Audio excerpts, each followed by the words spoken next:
1, 2, 3, 4, McCrackenatMidnight with Brian the Bassturd watching the show. No one watches this show. Hey Jordan, how's it going? I hope everything's well with you and you alone. Wait, I think someone else came. Oh my God, somebody else joined. People keep coming. Hey everybody, welcome to McCrackenatMidnight with Brian the Bassturd, the show where yeah, okay, that's the show. Hello everyone, I hope you are doing well. Oh my. Oh fuck, what's that shit? Whatever. Good, reading about neurons. Oh good, that's nice. Oh, neurons are super cool. Yeah, I love neurons. I got like 4. Neurons kill xanoids. So, everyone, the show we have for you tonight is actually pretty good. It's actually, believe it or not that bad. It's not bad at all. It's going to be awesome. It's a little out of order, though. I just kind of wrote down in order of what was in my brain. And it's mostly a bunch of question marks. But we know that there's one thing that's been... That's out of order, though. That's going down here somewhere. Really? Yeah, we got to get through the smaller stuff so we can just talk about that for 45 minutes. Okay, yeah. Okay, cool well, let's start out with the small stuff Cool your butt down a little bit. Like, I mean, stupid shit that doesn't matter. Like, all right, like the election. Tomorrow like the election. Is the election for the next president of the United States of America, or the same president of the United States of America. You all should go out and vote. It is very important, all 3 of you, that you go out and vote. Because if you don't, the G-men will come to your house and say you're not participating in America, and they'll kill you. But it's also important because your voice matters in the larger decision-making process of America, and even though it seems like you are one very infinitesimal part of a large machine that chooses the next president, that's exactly what you are. Yes. And you are a very important part. Just like every single person is, your vote still matters, even though you are one amongst millions. But don't forget, there's better ways. Do vote, but it's not the best way to get your voice heard. True. That is true. But vote anyway. A good way. It's still good. Yeah. Well, a bad way, but technically a good way. It's a way, and it's a fucking easy way. It's like 20 minutes. Yeah. Like, go to like a high school and go vote. You look at your head. You look like a freak. You look like you're going bald with the giant eyebrow or something. I like it. Okay. Look, because your forehead looks so bright now. Look at your head. Look at it. Look at your head. Anyway, yeah, the election is tomorrow. And you guys know about our special election show, right? We're having a special, awesome election show. You need to tell, literally, you need to tell all your friends. All 3 of you need to get, each of you needs to get, like, 20 more people to watch. And, because I know you're all cool guys and you have election parties. Cool guy Ricky. You have election parties and people going. So actually what we want to do, or one thing that we were thinking of doing, is we're going to sit down here in the Monkey Palace basement and we're not going to have any news coverage of our own of the election. This is one idea that we have. We might not do this, and basically have only commenters just feeding us all the information. Because look at it this way, guys. Maybe you're at an election party, and that's cool and stuff, but wouldn't it be cooler if you were at an election party watching McCrackenatMidnight with all your friends? And then those of you that aren't at an election party, like me, because I don't have a party to go to where people watch an election. Like, well, I mean, I have my own election party. Yeah, we are the election party. Those of you staying home alone watching MSNBC or whatever, pull out your computer and watch us at the same time, because I promise you that we're going to be better than Matt Lauer and Wolf Blitzer and some other person. Neither one of us has a name as cool as Wolf Blitzer. Dude, my name is Samuel McCracken. Sam Carver McCracken is almost as good. But okay, Wolf Blitzer is pretty good. Wolf Blitzer is pretty fucking good. Anyway, that's your actual eyebrow, basically. Yeah. So yeah, that's what's going on tomorrow. So definitely watch our show. Tell all your friends, because we want this to be a big deal. Perhaps this will be what shoots us into the upper, the next mile of the atmosphere. We're trying to make McCrackenatMidnight something that we could make our livings off of. I actually posted to 4chan. Oh, really? I posted to a few 4chan forums. Okay. On the important one? Yeah. Yep. Okay, good. I did. Yes. Remember, everyone, be all that you can be. Be all that you can be. Anyway, so other things in the news, just so we can get through these pretty quick. Hurricane Sandy wreaked havoc on the eastern seaboard, and Brian actually had a first-hand visit to Manhattan a couple days ago and today. Yeah. And, well, today it was because I was there Friday night, and first thing I noticed, I tried to get in a cab, and here's the whole story. First, a guy pulled over in a black car, and he was kind of well dressed, and he had a GPS, and I was like, Pimp. No. Oh. Not quite. First of all, I was like, is this like a town car that just like is just randomly picking people up? But no, it was just like a gypsy cab. Like this was just some guy who was giving people rides, and it was like, where are you going? And I was like, Grand Central. Your mom! He said $30, and I was like, fuck that shit. Do you take debit? And he was like, no. And I was like, fuck that shit. Get out of here. And then a cab pulls up right behind him, and I was like, where you going? And I was like, Grand Central. I was like, $25. And I was like, don't you turn your ticker on? I didn't say this to him. I was like, this is weird. But anyway, I ended up getting this. I said I only got 20. So I got in this dude's cab. He didn't turn the ticker on. Like, they're just not doing that anymore. Because they have just the total monopoly on the city now because no one can take the trains. So they're just like, you want to go, like, pay up front. I didn't. I paid him when I got out. But I actually had to haggle with the cabbie to get me to get to Grand Central. Just 24. If you don't know, Canal Street to Grand Central should be like 13. My cup looks bottomless now. It is. So that was the first weird thing, and then it was nighttime, and we were going up Park Ave, and it was just dark, and there was no one there, and that was friggin' weird too. So it was weird, but then when I walked through today, it was literally like you never would have known. Like it was just totally normal. Yeah. Everyone's going about their business, but the thing is, Manhattan is like nestled in the rest of New York, and all the damage is really out in the weird parts of like distant. I like how you say the shit. weird parts, like. Well, the parts that you'd never go to. The boonies! Well, they are the boonies. There's parts of New York City that are literally just like suburbs. Like, they're just like houses. That's a lot. That's Queens. It's called Queens. Yeah.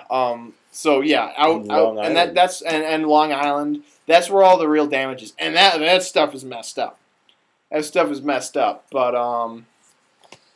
thankfully, Manhattan is getting back on its feet. Yeah, quickly. It's totally. I read a lot of. I saw a lot of headlines that were like, yeah, stations and tunnels have been cleared out thanks to lots of help from city workers and funding. There were National Guard like driving around. You know, it was a little. You noticed it, but like Manhattan's really like people are doing their thing. Yeah, I think Bloomberg fucked up so bad during the last. Oh, totally. Disaster that he was really like he was almost like waiting for this. It was like another disaster. Like I can fix it this time. I can do it. And I saw him on the news, and he was talking, and he's really making everyone feel good. So he's redeeming himself. Yeah. So that's New York City. In movie news, Wreck-It Ralph came out on Friday and has been getting good reviews and was top of the box office for the weekend. People are saying that it is a very good video game movie. Like, as in a good movie about video games? Yeah. Or, okay. Yeah. I don't know what makes this. I don't know. I haven't really read those specific reviews or anything like that. But people are saying it's not bad and that it's really entertaining and awesome for people who like video games. I already told the story, I think, once about how, because they bought up, who made it? Was it DreamWorks? Yeah. Right? They licensed all the rights to all these video game characters who were from all over. But they got into this kind of like Nintendo, Sega, like pissing match with the character license because like, they knew that they were licensing each other's characters, and the different video game companies all wanted their characters to look better. So Sega was like, no, Zangief would be way bigger than that. Yeah. And then Nintendo came back and was like, no, man, Donkey Kong would be like twice as big as Zangief. And they wanted them to make these models like preposterously huge and just like dwarfing the main character. And they were like, we're not doing this, guys. Like, Yeah. Hey, weird thing though. Apparently, the actual models, the digital models in Shrek for Shrek himself and the princess were like, the princess was like, what was her name? I can't remember. Fiona. Fiona was like up to Shrek's fucking knee, and the whole thing was done in forced perspective rather than just building the models like the same size. That's not surprising. It's really weird. I I times like that, when I have made those mistakes, it's because one resolution was set to 100 and the other was set to 300. I don't think, and they come out totally differently. I don't And think I'm like, Pixar. oh, I'll just make this one much bigger so that they're the same size. I don't think Pixar fucks up like that. DreamWorks. Wait, DreamWorks made Shrek? Yes. I can't keep track of this shit. You can't keep track of your shit. I can't. Swish! Flush. I Anyway, in other movie news, The Hobbit was actually shot in 48 frames. Peter Jackson shot The Hobbit in 48 frames per second. Why? Because he wanted to make it nice and dreamy. A few of the scenes, you can see it, a few of the scenes from the end of Return of the King were shot in 48 frames per second, I believe. Which ones? The ones near the end. So the ones, that was why it was all in The friggin' stupid slow ones. motion. Yeah. God. So he is shot... the whole movie gonna be a Hobbit going... No, it's not going to be actually in slow motion because it's sped up to 24 frames per second. But it's got this sort of, like, airy quality to it. So it's like, it's not, 48 isn't that slow. So they speed it up so that it looks normal. But yeah, it is going to be a little bit slower.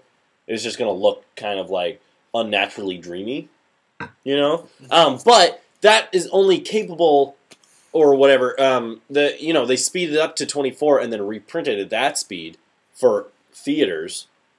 So it's actually going to look different in theaters and on DVD. But, maybe. Well, I don't I'd know how imagine it'll they look on just DVD. project it digitally. They just release it digitally. I guess so. I don't know. I don't know what they're doing. But there are 91 theaters in the country that are actually playing it at 48 frames per second. That have the capability to play it at 48 frames per second. And one of those is Regal Fenway in Boston. Regal like Fenway... 60 of them are in California, and then Regal Fenway's on the list. Wait, I was gonna say, no, that's not the one. It was the, I was gonna say that would be great because that's the place that I saw, all the first two Lord of the Rings. I saw one of them. I saw it on pre-release, like a few days before it came out. The Commons. Yeah, but that was actually at the Lowe's at the Commons. It was also awesome.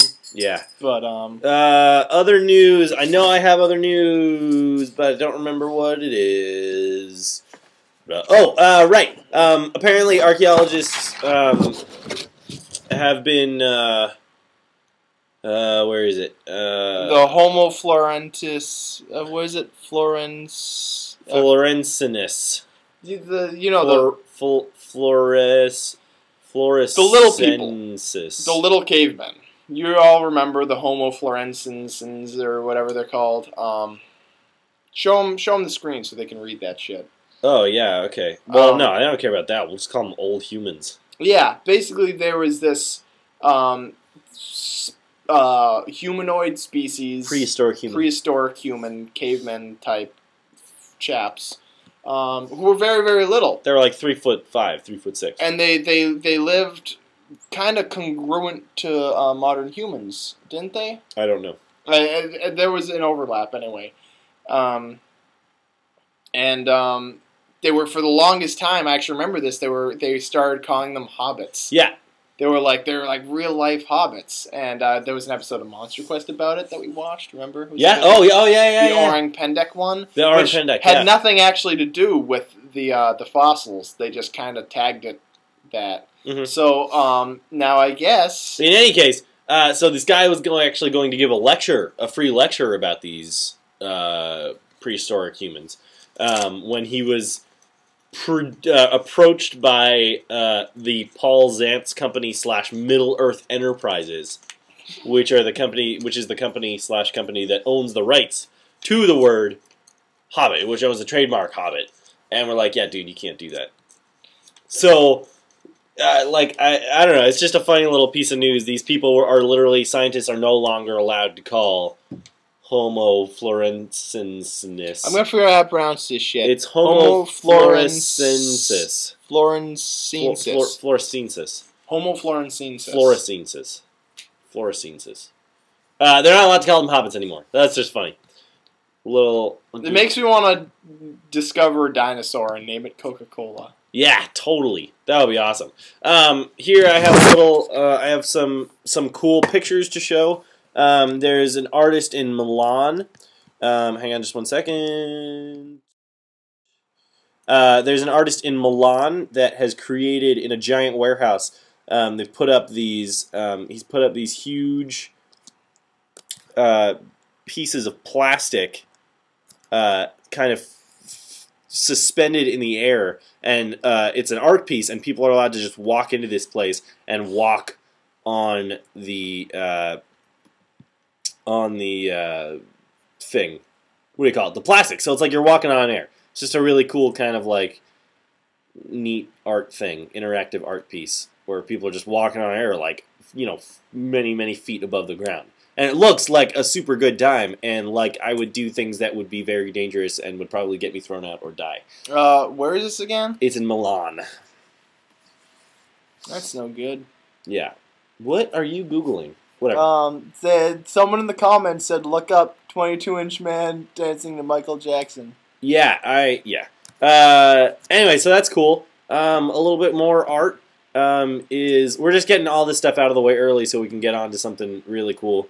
This person, you know, I'm going to save that for tomorrow because we need filler. But there is one thing that I really want to show. And I can't find it. Hang on. Oh, here it is. This guy, Andrew Michael Golden, had a project where he tried to realistically create photorealistic versions of characters from Miyazaki films. And a couple of these are really, really bad.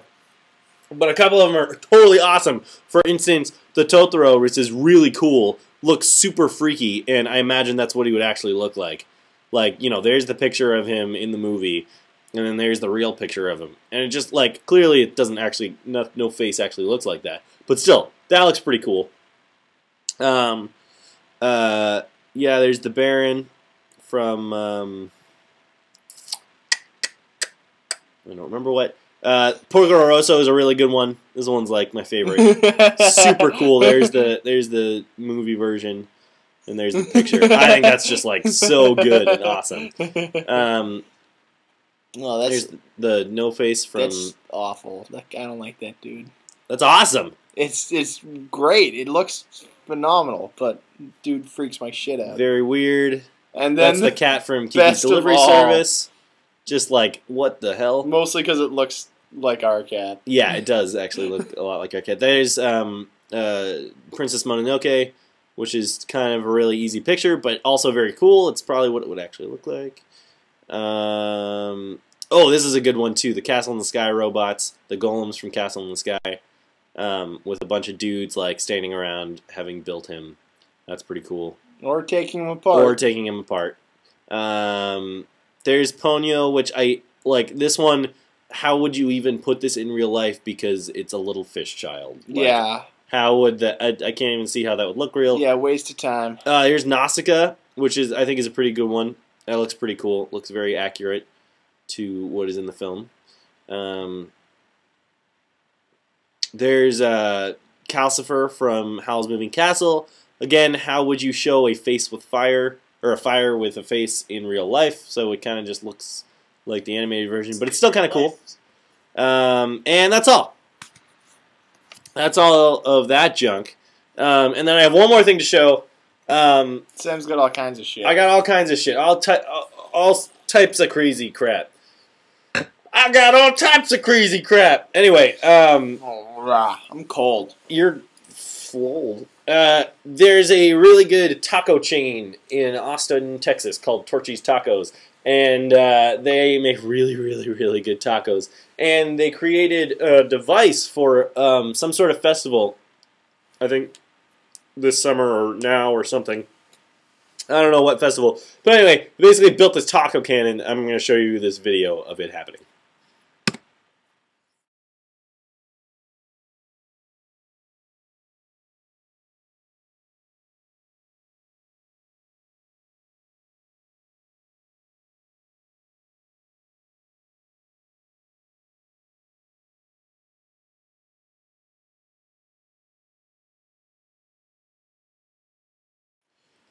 Yeah, that's the video. It's kind of hard to see, but it's really cool. You should check it out. Also, it's like a big. It's kind of hard to see. Oh my goodness! There was no sound, so you just gotta guess. That's what it looks like when people get tacos. I forgot to include sound in my export. My fault. But anyway, it's really funny. You should check it out. It's a big compressed air. What do you call it? Revolving cannon that can just shoot like 8 tacos at a time. It's really, like really they're like cluster fire. Yeah, just like they're like buckshot of taco. like tacos wrapped in handkerchiefs. Very DIY hipster centric, but really good tacos. Oh boy. Anyway, so that's all the stuff that we really have to talk about besides this one big thing. Yeah, we basically left half the show. Devote the rest of the show to. Because this happened almost a week ago now. And a lot of people called me. It was kind of a flurry. With no provocation whatsoever. No warning. We all woke up one morning and Disney owned Lucasfilm. I actually found it out at like 5 p.m., but... Or whatever. It just kind of hit you. It did. It was a slap in the face. I was actually on the bus when I read the news, and I went, whoa! Out loud. It's embarrassing. And now we've all had some time to let this kind of stew over and decide what we really think about it. Why are you repeating everything I say? I know, because I'm not talking right now. Okay. I'm like, I'm just, whatever. And I'm still not entirely sure, but I'm gonna say if I had to pick like a little single emoticon mood to say like right now Brian is foot and mouth. I'd say hopeful. Hopeful. Hopeful. Is there a hopeful emoticon? I don't know. I think they're actually called emoji now. They like changed the name of it. Emoticon. What kind of world do we live in? I grew up with them called emoticons, and Pluto being a planet. Shit stays. So yeah, so this is like a really big deal, both for the franchise and for Disney. First of all, because now Disney owns the rights to the most successful movie franchise ever, and the most successful movie franchise ever is owned by one of the largest production companies in the world. So, you know, there are a lot of really, really great possibilities. I've had a lot of time to think about this, and because I mean, the first thing that happens is you're like, oh, fuck! Yeah. But then you're like, really think about it. Yeah, so I'm coming out of this with a really positive attitude. I'm very optimistic about this. There are a lot of great things that could happen. And I've been reading some stuff about it, and people are saying both good things and like, well, what if they really messed it all up sort of things. So let's just go over sort of the pros and cons of this. Mm-hmm. So first of all, the pros. Star Wars now has, not that Lucasfilm wasn't, you know, a great company that had a lot of money and could produce a lot of stuff, but let's just remind everyone that they did basically at the same time announce the 7th Star Wars movie. Yeah, they're doing this. When's it coming out? 2015. And while we're talking about that for a second, the 7th Star Wars movie is not a surprise, nor is it news. That has been literally a rumor / definite possibility since like Empire Strikes Back that they were going to make a 7th movie. Okay. That's not anything. That's nothing. It's new for a lot of people. Well, it's hammered out now. They're doing it. 2015. Yeah. So anyway, pros. Star Wars. Not that Lucasfilm didn't have a lot of money and could produce a lot of really great stuff, but now it's owned by Disney, which has a ton of money behind it, has a huge creative team that they can just stick into Star Wars, and have like the support of millions and millions and millions of fans. So Star Wars can really kind of, instead of sort of, not to say it in a negative way, but sort of stagnating at Lucasfilm and sort of not evolving into something that is so, I don't know, new, so for a newer generation or anything like that. It really does have that opportunity to like evolve now over time in the next couple of years, and then after that into something that affects the newer generation as much as it affected that original generation.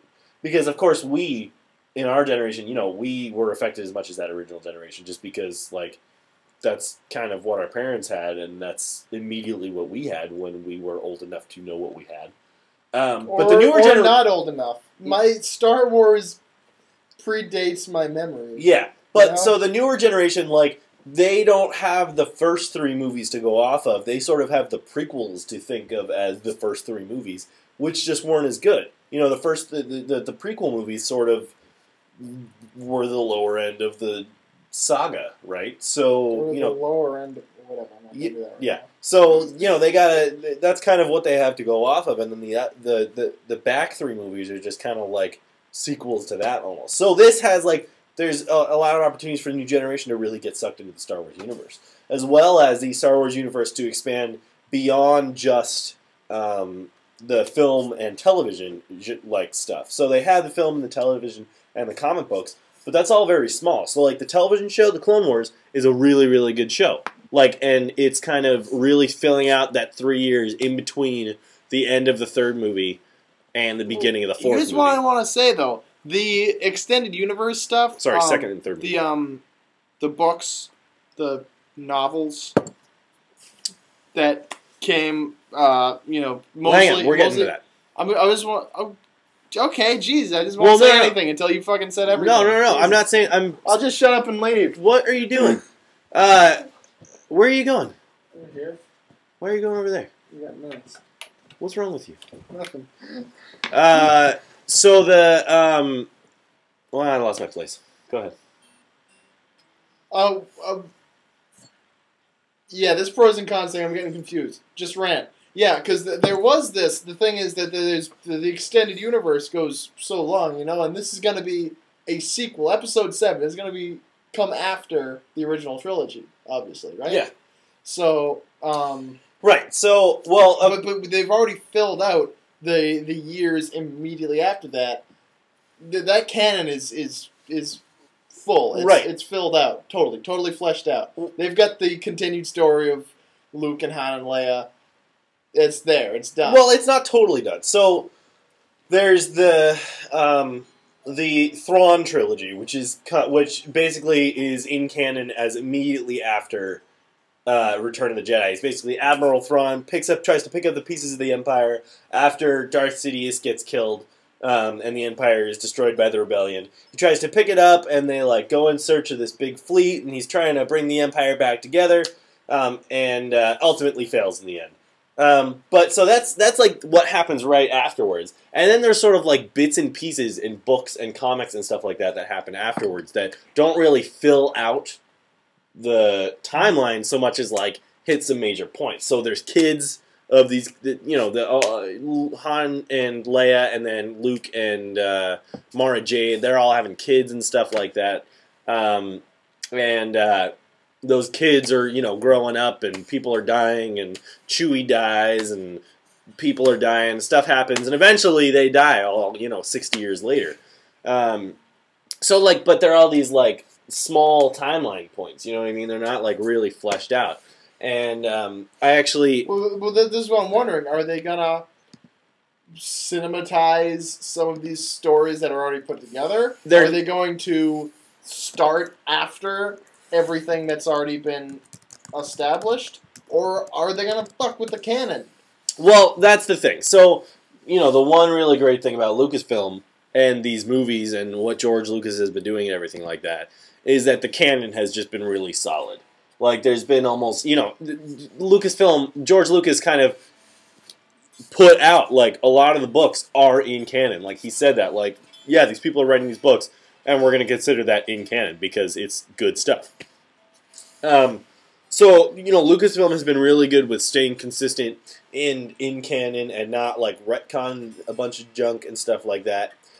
So that is, one really big thing. Now that it's Disney who is aiming to not just please a new audience, but make a lot of money off of this franchise, are they going to change a bunch of stuff and, mess some things up in the past?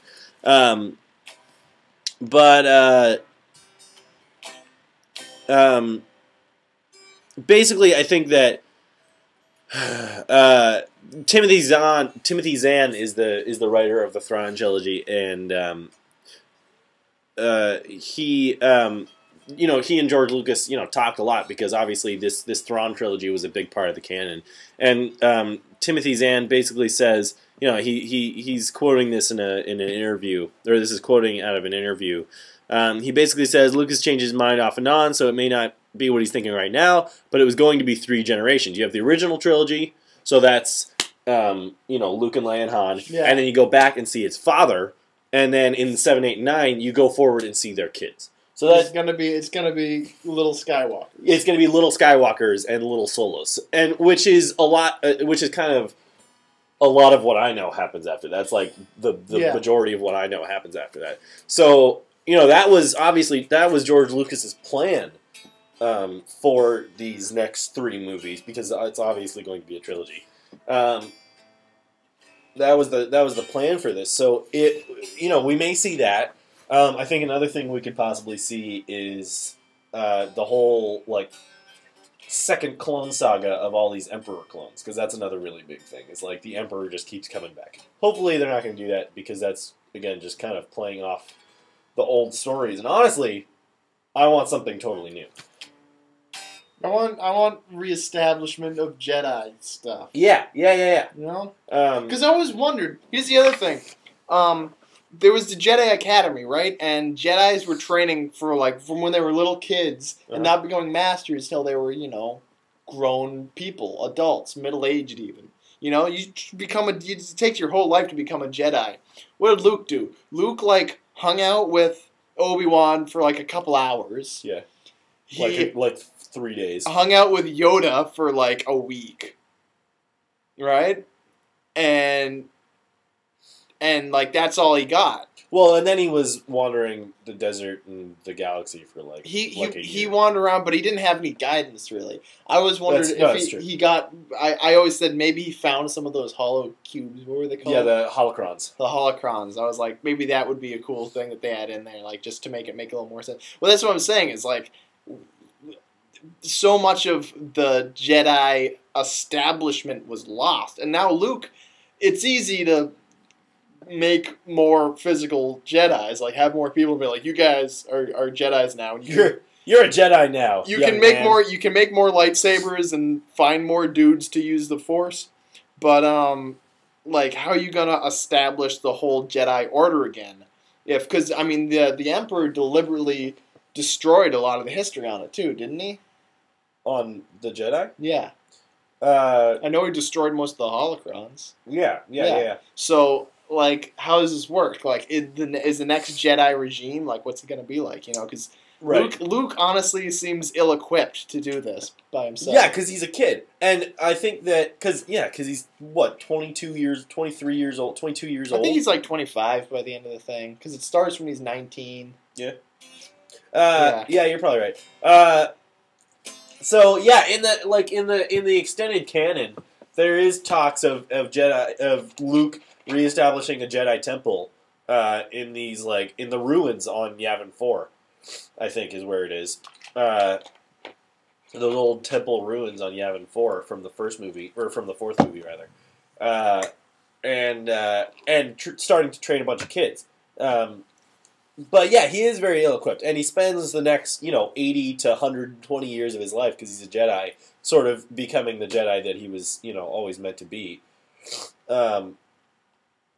So that is something that would be totally awesome. And Leia, we know, sort of has the Force in her and trains to be a Jedi. Her kids, two of her kids, her and Han's kids become Jedi. 2 of the 3, right? Yeah, 2 of the 3.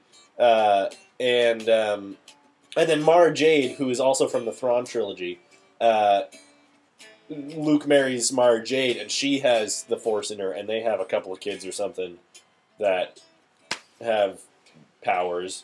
And then, there's a bunch of dudes and ladies out there that have Jedi powers. So that's one thing, the reestablishment of the whole Jedi Order. Another thing that I'm really hoping to see, because honestly, I really like this part of the movie, and I'm really liking this part of the Clone Wars show. Is the politics of it all, because like in the movies, the politics weren't very good, but in the TV show, they're like really fleshed out and specific to like individual plots and storylines in the show, and they do a really good job of like filling in the gaps of like why is the Galactic Senate falling apart and why does it suck so much. And then in the Thrawn trilogy, that's a really big part of it as well. Sort of like Mon Mothma and Admiral Akbar like coming together and trying to rebuild the Galactic Senate into something that can actually like preside over the entire galaxy, or the the New Republic. Yeah, the New Republic. So that's another thing that I hope will happen.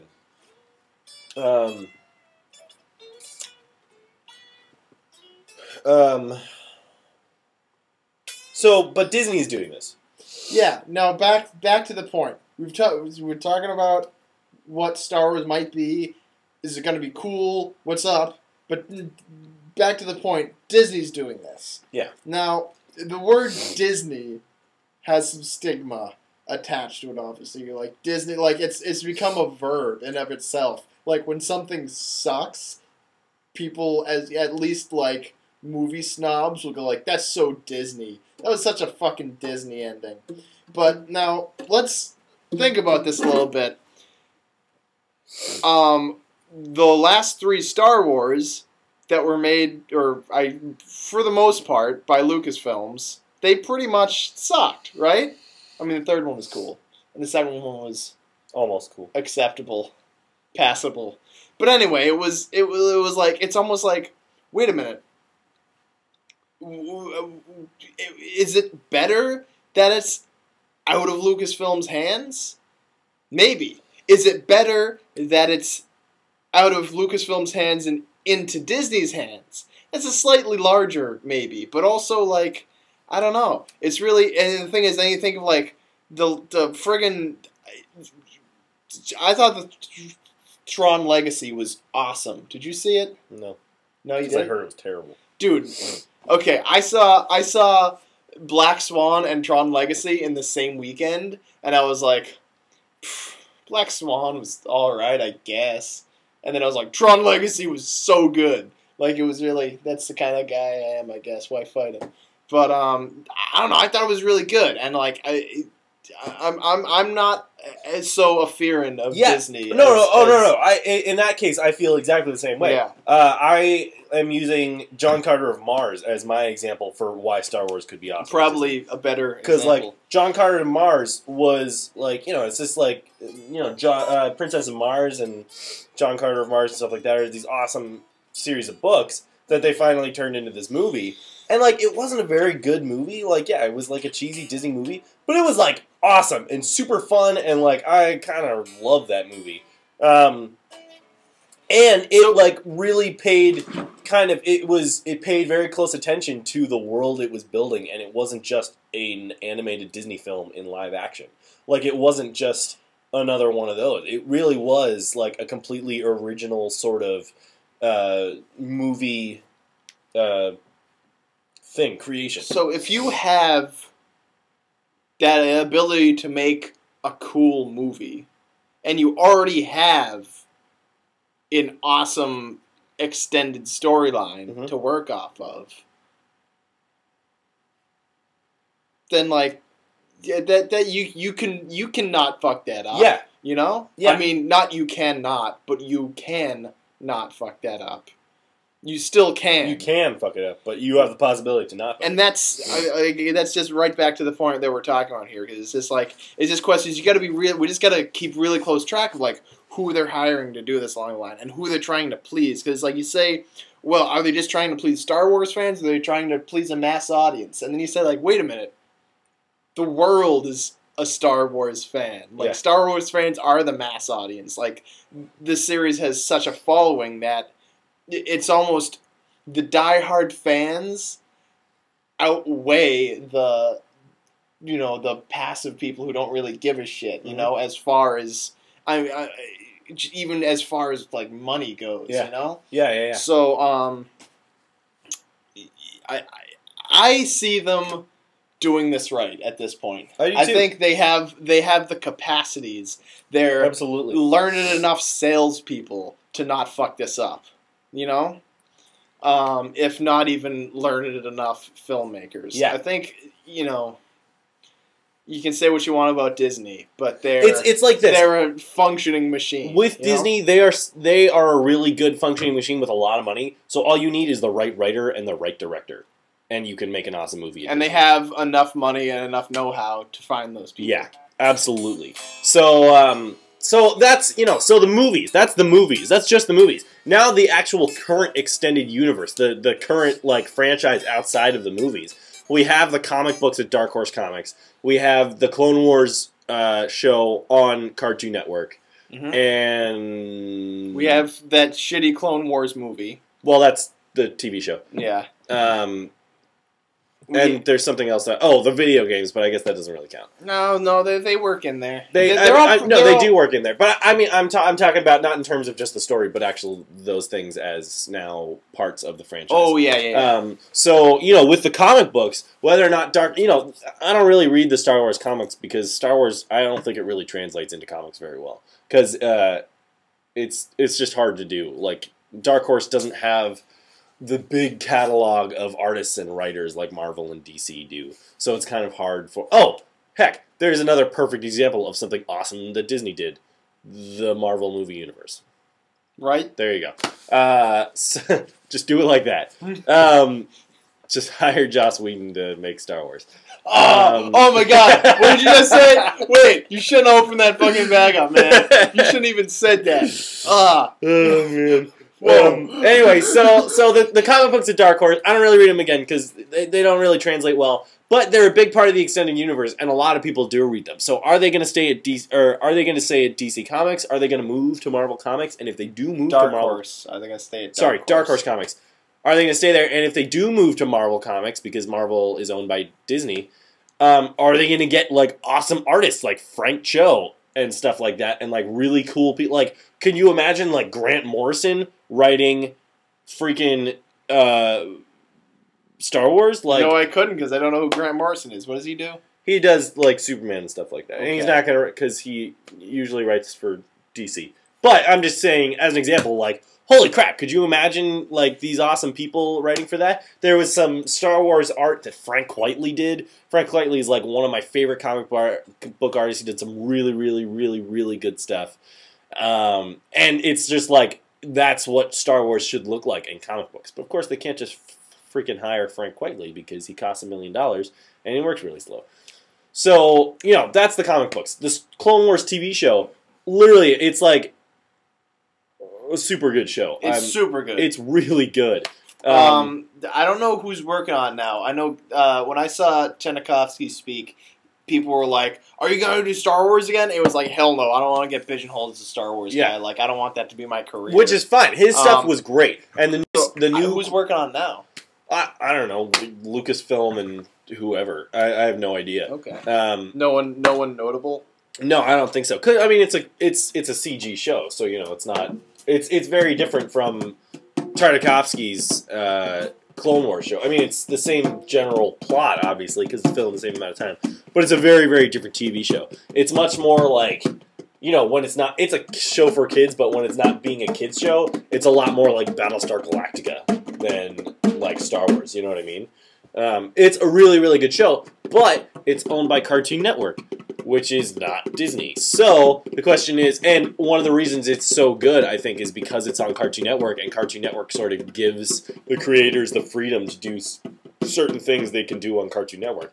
But if they were to move it to Disney XD, which is literally Disney Extra Disney, I believe is what XD stands for, is it going to become just a really hardcore kids show? Disney XD right now does have Ultimate Spider-Man and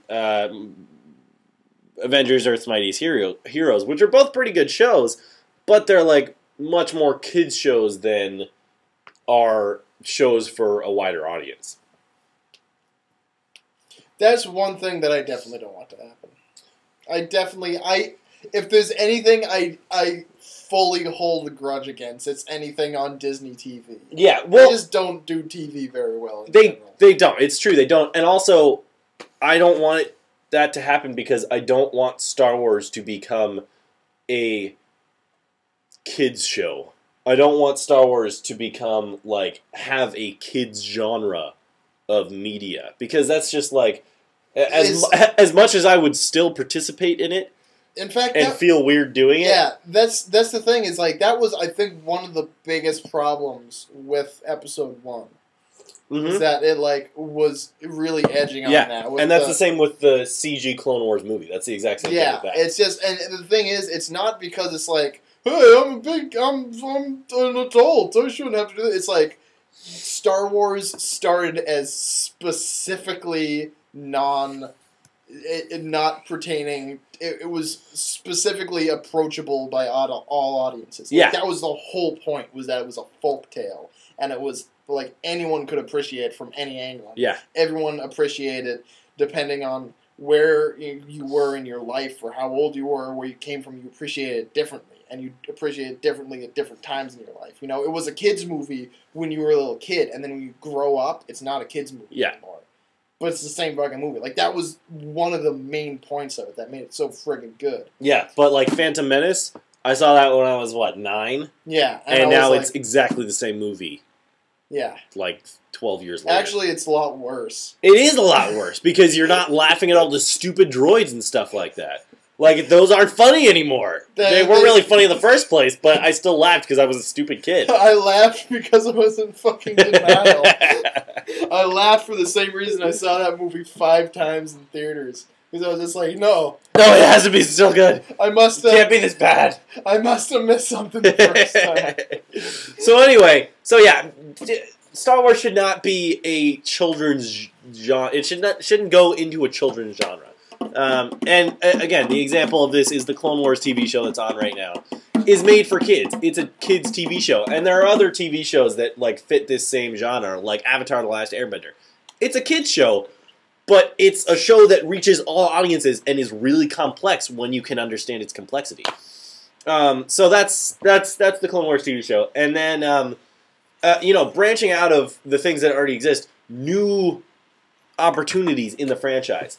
Now that it's not just Lucasfilm and it's owned by a major studio that also owns theme parks already, we may finally get a massive Star Wars theme park. Which is just like, for me, it's like, yes, Disney should definitely own Star Wars. It would need a new kingdom, I think. It would absolutely need a new kingdom. I should have pulled this up. I closed the window. I didn't even think of this, but there's a really good example of one that's like basically laid out like a Disney park, where it's like in the middle is like the Jedi Temple where like all the stuff happens, and then you have like you have like Jabba's palace. Yeah, you have Jabba's palace over there with the pod racing roller coaster, and it's like Jabba's like palace of like barbecue or something like that. And then you have like the giant Death Star that you can like go inside and there's like crazy stuff happening, and you have like the palace of Naboo where there's like a shopping mall or something like that, and you have like it would be awesome. It would just be so cool.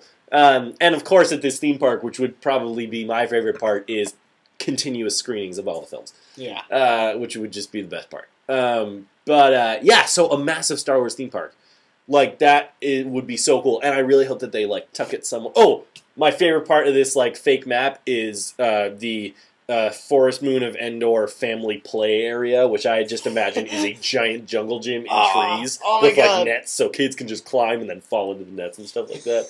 That would be really cool. Yeah. Anyway, so yeah, that's a really, really cool thing that would happen. Star Wars on Ice. Bam. Star Wars on Ice would be hilarious. I would absolutely see that and audition to be in it. Can you skate? I could try. I could learn. Another big thing is new toys. The only things that are really being produced right now, like there's a lot of little things. Different companies are like making clock radios and bobbleheads and stuff like that. And Legos is another really big part of it. But now that like the Disney money is behind it, like, we're going to have a whole new series of toys not based solely on the Clone Wars TV show, and not just lightsabers. So, like, like toys are becoming so like technologically advanced these days. Like I saw a picture. I can't believe this exists, but I saw a picture of the Aperture portal gun, like at Toys R Us. Like you can go buy the Aperture portal gun that looks pretty accurate and stuff like that. So we could get like really cool, different like devices and stuff like that from the Star Wars universe as toys now. Which for me, as a giant kid, like. Boy, I would, like, absolutely love to have, like, freaking Boba Fett's jetpack. And you have like, a job now. And I have a job now, so I can actually buy it. You have money to blow on kids' stuff. Yeah. Not like I don't already blow the money I have on kids' stuff anyway. But, yeah, so that's another really cool thing that could happen. Any last words? So, Disney and Star Wars, my last words are... I have no regrets. Yeah, my last words are, I'm very, very hopeful and extremely optimistic. Mm-hmm. Well, this might actually be our last words, because Mitt Romney might get elected tomorrow. It's true. And then, one final little tidbit, which I think is pretty cool and interesting, is George Lucas, sold Star Wars for $4.4 billion. Billion. $1 billion! By the way, $4 billion was Bill Clinton's. That was what he announced as the national. What's the word I'm looking for? Debt. Opposite of debt. Surplus. The national surplus. That was the 98 national surplus for America was $4 billion, if you remember. Yeah. So there's a Saturday Night Live skit about it. Lucas got as much money as America has. Yeah, $4 billion for Star Wars. And what is he doing with this money? He's donating it all to the United States of America to improve education. All of it, which I think is just super cool.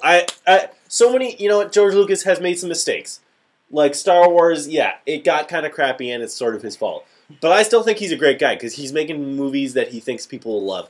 And you know what? He's still making movies now that he's done with Star Wars. He's still, like, making movies that he himself has said. I just read today, he's like, yeah, these movies I'm making probably won't ever get into theaters. People probably won't ever see these. But he's just a guy that likes to make movies.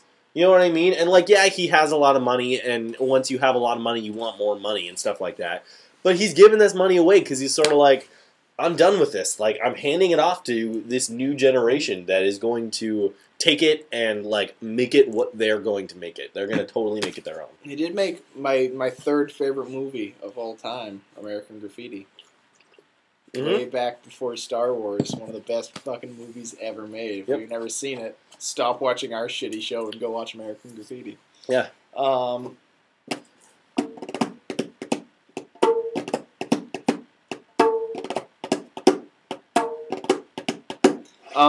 That's nice. Yeah, so that I think you said the $4 billion donation with Star Wars money now makes, what was it, statistically, monetarily, Star Wars has... Star Wars, what was it? Star Wars has, what was it? Shoot. As far as, it's done more quantitative good, trackable quantitative good for humanity than any other work of art. Yeah, any other work of art in human history. This is just really funny. Yeah, which is like a no statement. Like, duh, it's $4 billion from a movie, which is many people would argue is not art, but still, it's like the largest produced. I would defend Star Wars as art till I would also do.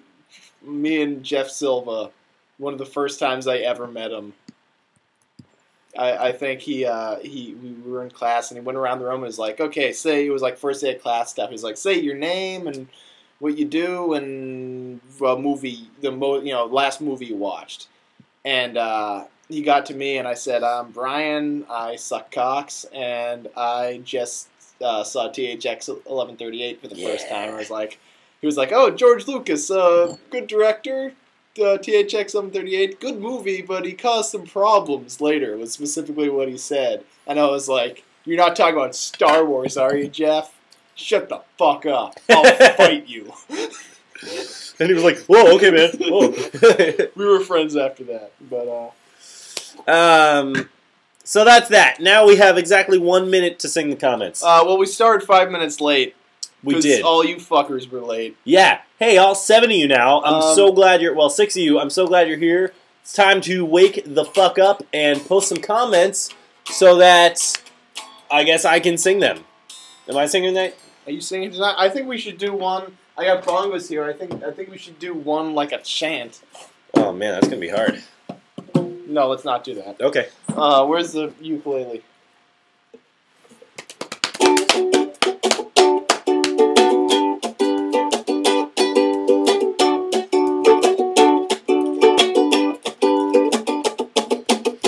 They can't do worse than Lucas did in the end. It will be actual, wonderful, or wonderfully bad. I want Disney to make new Tron movies. Absolutely horrifying car commercial just interrupted you. Hire Joss Whedon to make everything. I don't know what I'm doing. $4.05 billion. Hire Brian and Sam for everything. Everything. McCrackenatMidnight, blah, blah, blah. Star Wars by Disney. Less than number sign. Movie equals art. Comments, nerds, caps lock. Danny all day. Danny DeVito is our drugs.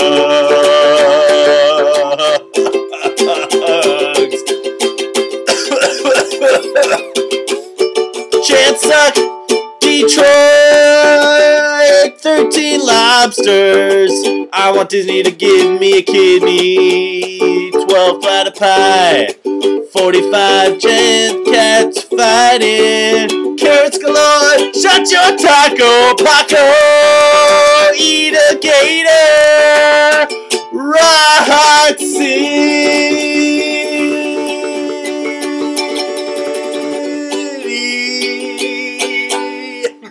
Woo, that was a long result. Thank you.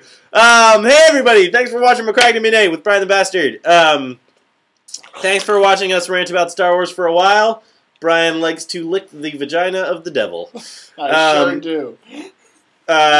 Tune in tomorrow night. Tell your friends. Those of you who weren't here at the beginning of the show, we're having a totally awesome political election coverage show If you tomorrow don't know night. who you're voting for yet, go read the Book of Mormon and you'll figure it out. Yeah. The shit those people believe is fucking staggering. It is. It really is. We're having I have a headache already. We're having a really awesome election coverage show starting sometime around 9:30 or 10 tomorrow night. And we're going to go until we know who the new president is. Which or probably won't like be that much after that. How late does it usually go? Sometimes it goes until like 1. One time it went for like a week. And we're also probably going to, because an election isn't really that big a deal, it's not that much to talk about, we're going to probably be maybe working some regular show into that. Yeah, so we're going to have the election coverage, but we're going to have the regular show. Andrew Tremblay's going to be our guest star tomorrow night, talking about robots the real and politics. Andrew Tremblay. Not the fake video of Andrew Tremblay. Yes, and Tina might come back. Yeah, and hopefully Tina will come back. We'll probably have some people from the Monkey Palace on the show, because we're going to have to fill 2+ hours. Mm-hmm. So anyway, tune in tomorrow night. Please tell your friends who are going to be voting. While they're voting, tell them to write in McCrackenatMidnight with Brian the Bassturd for the next president of the United States. Good night, everybody! Bye.